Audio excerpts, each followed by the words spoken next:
Article 370 की hearing में senior lecturer ज़हूर अहमद भट्ट जो है वो सुप्रीम कोर्ट में हाजिर हुए थे और 5 मिनट तक जो है उन्होंने अपना जो भी था वो जजेस के सामने रखा, यानी 5 जजेस के सामने रखा। अगस्त 25 को जब वहां पर वो पोस्टेड थे, यानी जिस स्कूल में वो पढ़ा रहे थे, वो वहां पर पहुंचे तो उन्हें जो है सस्पेंशन लेटर दे दिया गया और उन्हें कहा गया कि आप सस्पेंड हो चुके हैं। वरिष्ठ वकील कपिल सिब्बल की बात करते हैं, उन्होंने इस मुद्दे को जो है वो उठाया जब आर्टिकल 370 की हियरिंग चल रही थी। उन्होंने कोर्ट के 5 जजेस की जो बेंच है, यानी चीफ जस्टिस की जो बेंच है, उन्हें बताया कि ज़हूर अहमद भट्ट जो है वो कश्मीर के थे और आर्टिकल 370 की हियरिंग के दौरान वो यहाँ पर शामिल थे, जिसमें 5 मिनट में उन्होंने अपना पक्ष रखा और 5 मिनट से ज्यादा समय जो है वो उन्हें नहीं मिला। लेकिन अगस्त 25 को जब वो वापस पहुंचे और अपनी जॉब पर जाने लगे तब उन्हें पता चला कि उन्हें सस्पेंड जो है वो कर दिया गया है। कपिल सिब्बल ने इस मुद्दे को जो है वो हाईलाइट किया और आर्टिकल 370 के दौरान ही हाईलाइट किया और कपिल सिब्बल ने यह भी कहा कि ये गरिमा को ठेस है, यानी ये सुप्रीम कोर्ट की गरिमा को ठेस है।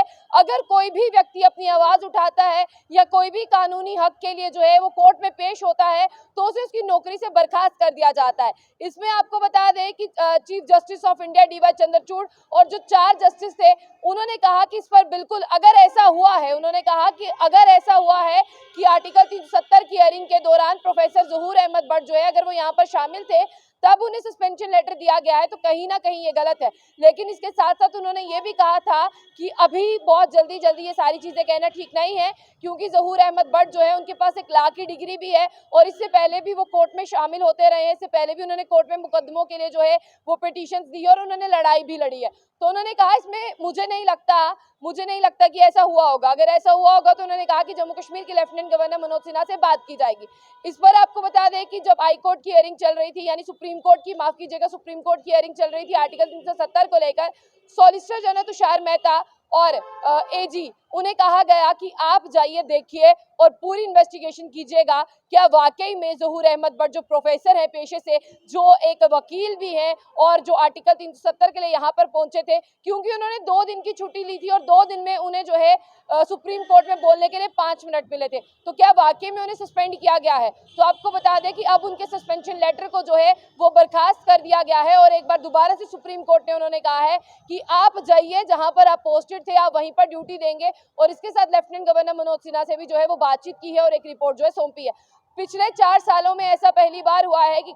कोई गवर्नमेंट ऑर्डर को जो है वो चैलेंज सुप्रीम कोर्ट में किया गया है और सुप्रीम कोर्ट ने गवर्नमेंट के ऑर्डर को नहीं माना और कहा कि ये सस्पेंशन कोई मायने नहीं रखता, इन्हें दोबारा जो है इनकी नौकरी पर जो है वो बहाल करना चाहिए। आपको बता दें कि ज़हूर अहमद भट्ट को ये कहा गया है कि आप तत्काल जाइए और अपनी नौकरी पर हाजिरी दीजिए और फिर हमें बताइए कि आप नौकरी पर हैं या नहीं। अब आपको बता दें कि ज़हूर अहमद भट्ट जिन्हें सस्पेंशन लेटर पकड़ाया गया था कि वो आर्टिकल 370 में जो है हियरिंग में शामिल हुए थे, उन्होंने वहां पर दलील रखी जिसमें उन्हें 5 मिनट मिले थे। और आपको ये भी बता दें कि वो किस साइड थे, वो इस साइड थे कि आर्टिकल 370 को जो है वो इलीगली हटाया गया, क्योंकि वो एक सीनियर लेक्चरर भी हैं तो काफी ज्यादा उनके स्टूडेंट जो है वो उनसे बातचीत करते हैं कि आर्टिकल 370 को एक इलीगल वे में जो हटाया गया, आर्टिकल 370 को क्यों हटाया गया, आर्टिकल 370 को हटाने की मंशा क्या थी, आर्टिकल 370 के बाद हालात कैसे हुए। काफी ज्यादा उनके स्टूडेंट जो है वो उनसे क्वेश्चन पूछते थे, काफी ज्यादा सवाल पूछते थे। तो अब ज़हूर अहमद भट्ट जो है वो खुद सुप्रीम कोर्ट में शामिल हुए थे तो वो अपने स्टूडेंट्स को कहीं ना कहीं अच्छी तरह जो है वो समझा सकते हैं।